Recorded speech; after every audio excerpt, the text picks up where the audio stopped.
Bab 141. Di seberang telepon, Yvonne terdengar tak berdaya. Kami baru saja masuk ke lobi, tapi entah bagaimana Tuan York dipaksa keluar oleh seorang pelayan. Aku sedang mencarinya sekarang. Yvonne melihat Harvey York diusir dari gedung tanpa mengetahui alasannya. Hah? Dawson Robbins tergagap tak percaya. Bagaimana orang-orang ini bahkan melakukan pekerjaan mereka? Bagaimana dengan ini? Aku akan keluar untuk mengawal kalian berdua. Tolong tunggu sebentar. Dawson menutup telepon dan dengan cepat tiba di aula utama. Jake Serai melihat Dawson berlari ke arahnya. Dia menepuk pakaiannya dan memberi isyarat kepada Mandy Zimmer dengan matanya. Ambisi tertulis di seluruh wajahnya, dia bergegas menyambut Dawson Robbins. Tuan Robbins, saya. Dawson bergegas melewatinya tanpa mengedipkan mata ke arahnya. Tangan yang Jake ulurkan membeku di udara, membuatnya sangat malu. Cecilia Zakari di belakangnya turun tangan dengan cepat. Barusan itu Tuan Robbins kan? Dilihat dari penampilannya, dia pasti akan mengantar tamu yang sangat penting. Benar, kata Jake buru-buru. Tuan Robbins selalu melakukan hal-hal secara impulsif. Tidak pantas bagi kita untuk mengganggunya saat dia sedang sibuk sekarang. Aku akan membawamu menemuinya nanti. Pelayan berdiri di pintu masuk Mountain Top Villa, memarahi dua penjaga keamanan di sana. Bisakah kalian berdua menggunakan otakmu? Bahkan jika seseorang sudah memeriksa undangan di tempat parkir, kau masih harus memeriksanya lagi di pintu masuk. Paham? Pria itu barusan terlihat seperti pengemis, dan kamu bahkan tidak repot-repot memeriksanya. Kau bahkan mengizinkannya masuk. Apakah kau tidak takut dia akan mengganggu pelelangan? Bisakah kau bertanggung jawab jika terjadi sesuatu? Para penjaga hanya bisa mengangguk. Mereka tidak punya pilihan lain. Tidak sembarang orang biasa bisa ditunjuk untuk mengabdi di Mountain Top Villa. Pada saat ini, Dawson Robbins berjalan tergesa-gesa ke pintu masuk. Dia melirik sekilas keluar, tetapi tidak ada bayangan yang ditemukan. Dia secara naluriah menoleh kedua penjaga dan berkata, "Aku ingin bertanya apakah kamu kebetulan melihat pria dan wanita?" Wanita itu adalah wanita cantik dalam pakaian bisnis dan memiliki kuncir kuda. Pria itu mengenakan pakaian yang sangat sederhana, penuh dengan barang-barang yang dibeli di kios. Mendengar ini, para penjaga saling melirik. Mereka tidak mengenali wanita itu, tetapi pria malang yang mereka paksa keluar sepertinya cocok dengan deskripsi Dawson. Tubuh pelayan itu bergetar. Dia bertanya, "Tuan Robbins, ada seorang pria yang menyelinap di sini yang sangat cocok dengan deskripsimu. Dia tidak mencuri sesuatu darimu kan? Cepat. Dapatkan pria itu kembali ke sini. Aku tidak peduli bagaimana kau melakukannya, bawa dia kembali ke sini dan kirim dia langsung ke ruang VIP-ku." Dawson ingin membawa tamunya melalui pintu masuk, tetapi kemudian dia ingat bahwa Tuan York adalah orang yang bijaksana. Karena itu, dia menahan diri. Pelayan yang mengusir Harvey York tercengang. Dia bertanya-tanya apakah dia salah dengar. "Tuan Robbins, apakah Anda berbicara tentang pria simpanan? Menantu yang menumpang?" Omong kosong. Mata Dawson berkilat marah. "Pria itu adalah tamu yang sangat penting yang aku coba undang. Sekali lagi, aku tidak peduli bagaimana kau melakukannya. Bawa saja pria itu kembali ke sini, atau aku akan meminta penjelasan darimu." Keringat mulai menetes di wajah pelayan itu. Dia tidak tahu apa yang istimewa dari pria malang itu, tetapi dia masih bergegas keluar bersama kedua penjaga itu. "Hei, kurasa aku mengerti. Pria simpanan itu mungkin bukan apa-apa, tetapi status investornya mengatakan sebaliknya. Bukankah ada wanita menarik yang baru saja keluar? Aku pikir dia benar-benar mencarinya. Lihat wanita itu. Penampilannya, postur tubuhnya, tidak mungkin dia berasal dari keluarga biasa." Salah satu penjaga bergidik, ekspresinya salah satu pencerahan. Penjaga lainnya penuh dengan rasa iri. "Astaga, aku tidak tahu bahwa wanita kaya bahkan bisa terlihat secantik ini. Baiklah, berhenti mengagumi. Aku mencoba melakukan hal-hal seperti itu. Ini jauh lebih melelahkan daripada menjadi satpam." Penjaga itu menghela nafas. Beberapa menit kemudian, mereka menemukan Harvey York dan Yvonne Xavier dalam perjalanan ke tempat parkir. Tuan, Nona, Tuan Robbins meminta saya untuk mengantar Anda berdua ke ruang VIP. Pelayan yang bingung itu berkeringat berlebihan saat dia mendekati Harvey York. Ketika dia melihat Yvonne Xavier, rasa iri yang membara menggerogoti dirinya. Bagaimana orang ini bisa begitu beruntung menemukan wanita muda yang kaya? Bab 142. Pada saat ini, tubuh pelayan bergetar. Tidak mungkin wanita ini benar-benar tamu Tuan Robbins kan? Jika demikian, pria simpanan ini. Pikiran yang dia miliki tertulis di seluruh wajahnya. Dia hampir tidak bisa menahannya. Harvey tidak terburu-buru. Jacques Ray menggunakan koneksinya dengan petinggi York Enterprise untuk mendekati Mandy. Masalahnya adalah, mereka tidak akan melakukannya dengan baik. Saat pelayan tiba, Harvey berkata kepadanya, "Bukankah kau bilang aku tidak bisa menghadiri pelelangan tanpa undangan? Mengapa kau di sini, memintaku kembali? Lelucon macam apa aku bagimu?" Pelayan itu berteriak di dalam. "Kau celaka pria simpanan. Tidak, kau penipu yang tidak setia. Beraninya kau masih mencoba untuk pamer. Jika bukan karena Tuan Robbins, kau bahkan tidak akan memiliki kualifikasi untuk menyapu lantai kamar mandi Mountain Top Villa." Sayangnya, dia tidak berani mengungkapkan emosi ini. Sebaliknya, dia berkata dengan hormat, "Saya mohon maaf, Tuan. Saya tidak tahu bahwa Anda tamu penting Tuan Robbins. Maafkan kami karena begitu tidak tanggap." Saat dia berbicara, pelayan itu menundukkan tangannya dalam kesedihan. Kedua penjaga juga berdiri diam dengan tangan ke bawah. Mereka tidak bisa berbuat apa-apa terhadapnya. Siapa yang tahu bahwa keduanya adalah tamu penting Tuan Robbins? Jika mereka tidak mengawal mereka kembali, mereka bahkan mungkin kehilangan mata pencaharian mereka. Di pintu masuk ruang VIP di dalam lelang puncak gunung, Dawson Robbins berdiri sambil tersenyum ketika dia melihat Harvey York dan Yvonne Xavier berjalan ke arahnya. "Anda di sini." CEO perusahaan lain yang berdiri tidak jauh melihat ini dan tercengang. Bagaimana pemuda ini tampak lusuh dianggap begitu tinggi oleh Presiden Niumhi Commercial Bank, Dawson Robbins. Dawson tidak peduli dengan penampilan orang lain, dia juga tidak punya niat untuk memperkenalkan Tuan York kepada mereka.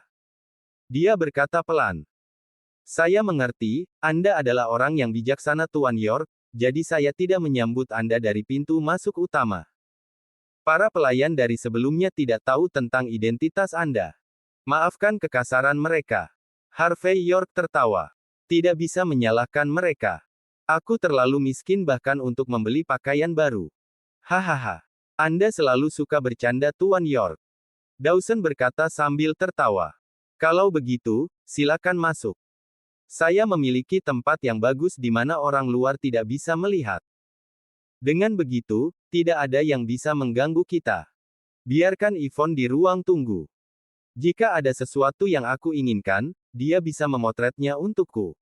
Bagiku, aku ingin turun dan melihat-lihat," kata Harvey setelah berpikir. Yvonne mengangguk singkat. Dia mengerti bahwa Harvey York memiliki pengaturannya sendiri, jadi dia masuk ke ruang VIP tanpa tamu lebih lanjut. Harvey York, di sisi lain, harus memeriksa Mandy Zimmer.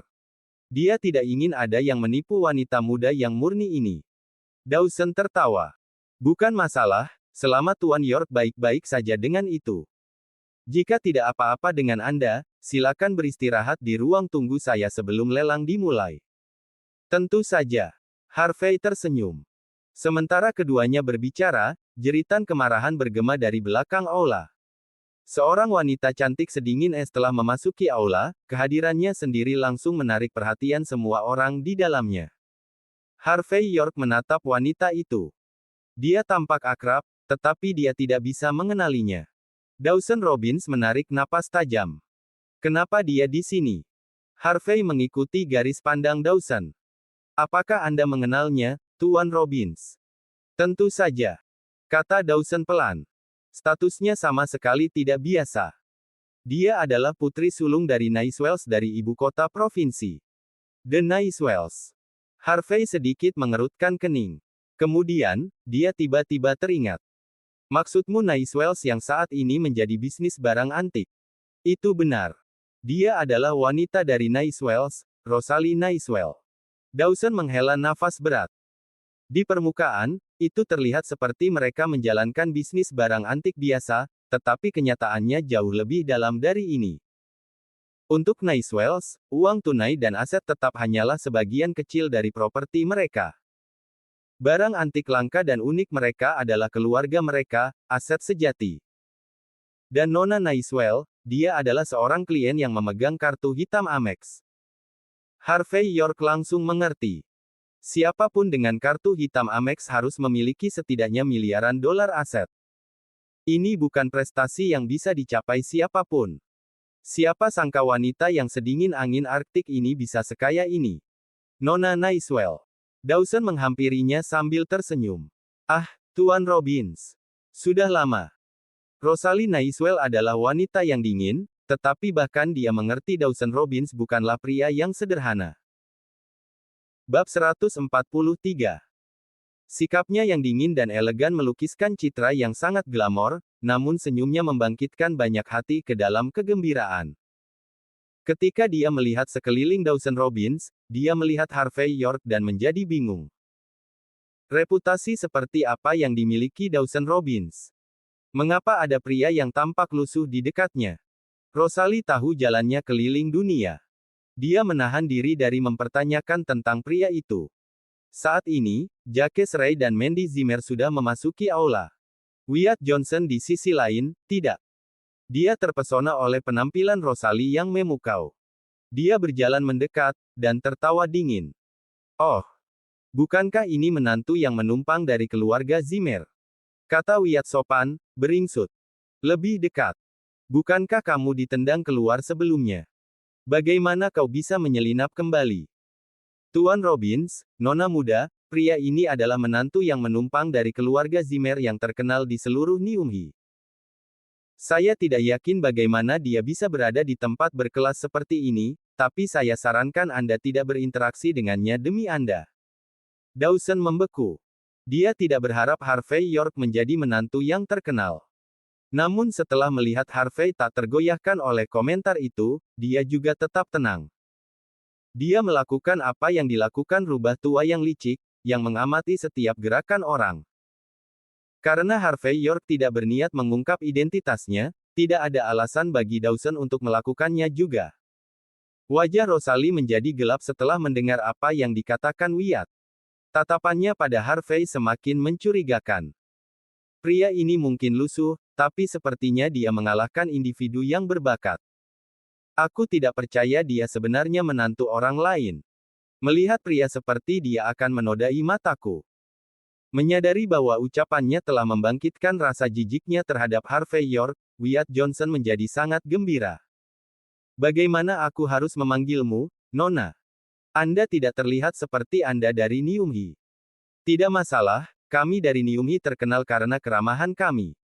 Jika Anda tidak keberatan, tolong beritahu saya, suatu kehormatan menemani Anda atas nama semua Niumhi. Kata Wyatt, wajahnya sangat sombong.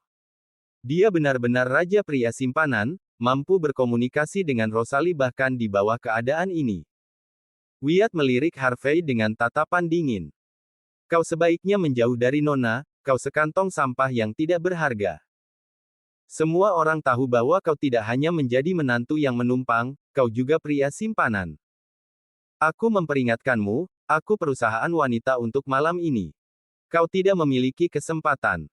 Kesan Rosalie tentang Harvey York memburuk secara signifikan setelah dia mengetahui rumor tersebut. Tidak heran dia menempel pada Tuan Robbins seperti lem. Jelas, dia akan mengambil kesempatan ini untuk menggosok siku dengan Tuan Robbins untuk uang. Harvey tersenyum, tidak peduli dengan komentar pedas yang ditujukan padanya. Wyatt tidak lain adalah seorang badut. Jika dia melewati batas, Harvey tidak akan ragu untuk mengakhiri hidupnya dengan mudah. Bahkan Dawson Robbins tersenyum di samping. Wyatt Johnson benar-benar bermain-main dengan kematian. Dawson tahu betul tentang keluarga Johnson itu adalah keluarga kelas 3.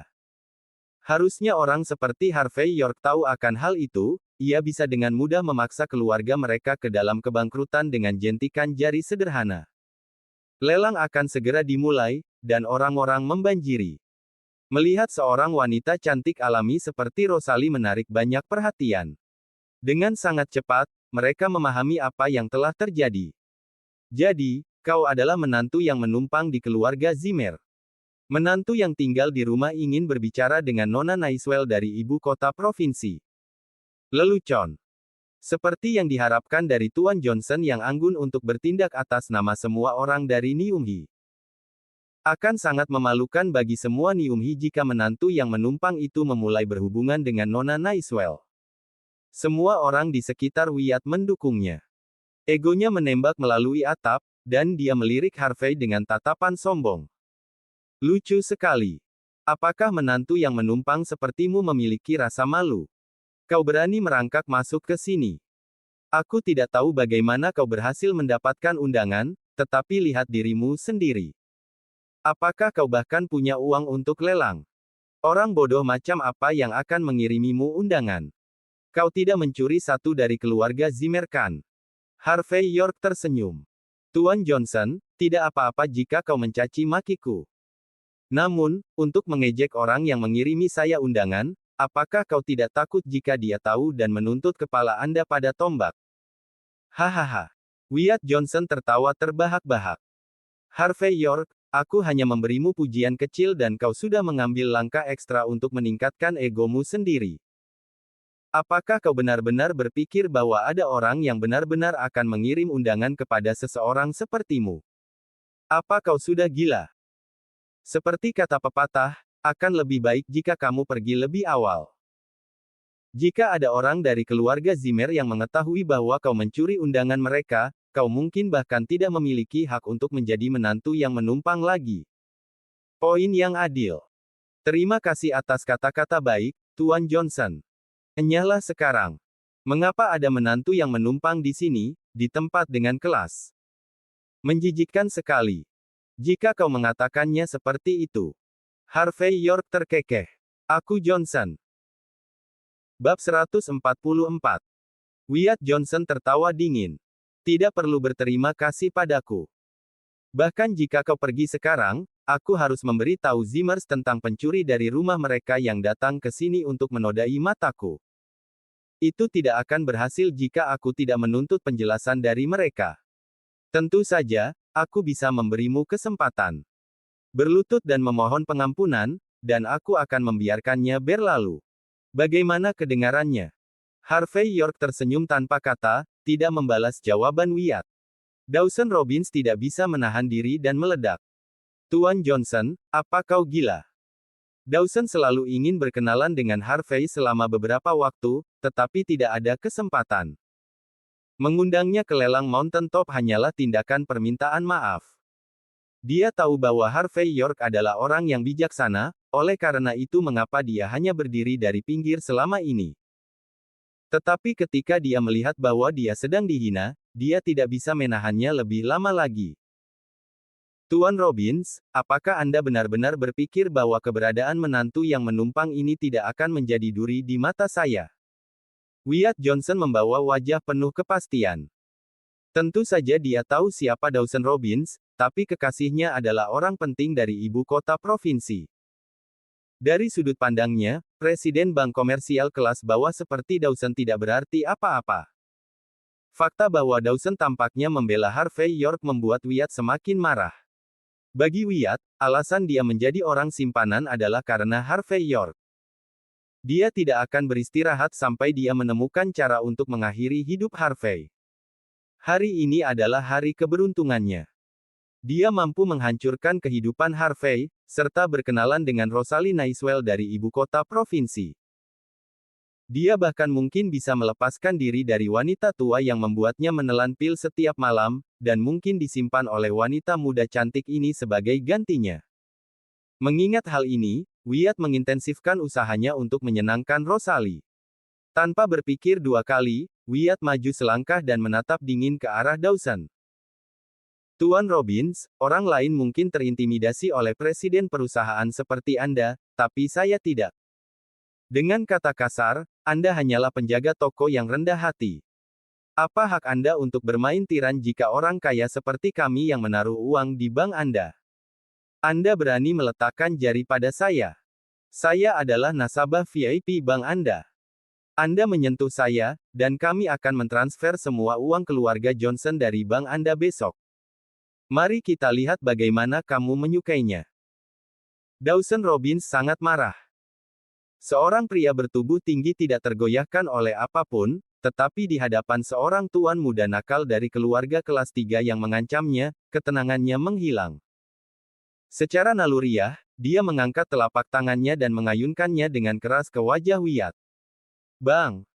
Tepukan telapak tangan Dawson membuat seluruh wajah Wyatt bengkak, sangat menyakitkan untuk dilihat. Kau! Wyatt menutupi wajahnya, sepertinya akan menangis. Apa ini? Apakah Dawson Robbins tidak peduli jika dia merusak reputasinya? Dia benar-benar berani memukulku. Tamparan marah itu hampir membuat Dawson pingsan karena marah. Tuan Johnson, sudah cukup. Kata Rosalie Nightingale. Dia berputar dan menuju ke aula lelang. Bahkan jika dia tahu sedikit tentang Wyatt Johnson, dia sangat memahami pria seperti apa Dawson Robbins itu. Akan lebih baik baginya untuk tidak memprovokasi siapapun dari keluarga Robbins. Bab 145. Jika mereka terus berdebat satu sama lain, keluarga Nightingale mungkin akan terbebani juga. Itu tidak perlu bagi Rosalie Nightingale. Lagi pula, alasan dia pergi ke sana tidak lain adalah untuk pelelangan. Nona Nightingale, mohon tunggu sebentar. Wyatt Johnson menjadi gugup. Aku sudah menerima tamparan. Bagaimana kau bisa pergi begitu saja? Pada saat itu, dia menyusul Rosalie sambil berbalik. Dia kemudian berkata dengan ekspresi wajah yang jelek. Dawson, ini sudah berakhir untukmu sekarang. Kau tunggu dan lihat. Besok, aku akan mentransfer uang keluargaku dari bank. Kamu tidak akan bisa menjadi CEO bank lagi. Pada saat itu, Dawson Robbins bahkan tidak melihat ke arah Wyatt. Namun, dia berbalik dan menatap Harvey York. Dia kemudian menghela nafas dan berkata, Tuan York, saya bertindak gegabah, dan saya tidak menahan diri. Saya harap Anda tidak keberatan. Petik 2. Harvey tersenyum tipis dan berkata, jika kau tidak melakukan apa-apa ketika seseorang memarahimu dan mengklaim bahwa kau bodoh, aku akan benar-benar memandang rendah dirimu, Dawson. Ayo pergi. Kita akan pergi ke pelelangan dan melihat-lihat. Adapun dana di rekening bank pribadiku, aku masih membutuhkan bankmu untuk terus menjaganya tetap aman untukku. Karena itu, Harvey berjalan ke tempat pelelangan perlahan dengan perasaan puas diri. Dawson tertegun untuk beberapa saat. Dia segera menjadi sangat gembira. Sepertinya dia tidak salah hari itu karena Tuan York tidak tampak marah sama sekali. Rumah lelang untuk lelang Mountain Top cukup besar, dan sebesar lapangan sepak bola. Dalam sekejap, setiap kursi di sana telah terisi. Lagi pula, tidak ada orang biasa yang bisa pergi ke sana. Tentu saja, mereka adalah orang-orang bergengsi dari kelas atas di Niumhi. Ada banyak orang kaya yang datang dari kota South Lake juga. Faktanya, lelang Mountain Top sangat terkenal. Mereka selalu mendapatkan potongan khusus tertentu setiap tahun untuk menarik perhatian publik. Pada saat itu, Yvonne Xavier sedang beristirahat di ruang VIP Dawson, jadi dia tidak ada di sana. Di sisi lain, Jacques Ray, Mandy Zimmer, dan Cecilia Zachary duduk di baris pertama rumah lelang. Jelas, Jacques memiliki status istimewa. Kalau tidak, dia tidak akan duduk di sana. Baik Rosalie dan Wyatt juga duduk di baris pertama tetapi itu karena status Rosalie. Jika tidak, mereka tidak akan bisa duduk di sana mengingat status sosial Wyatt. Dia tidak punya hak untuk duduk di sana.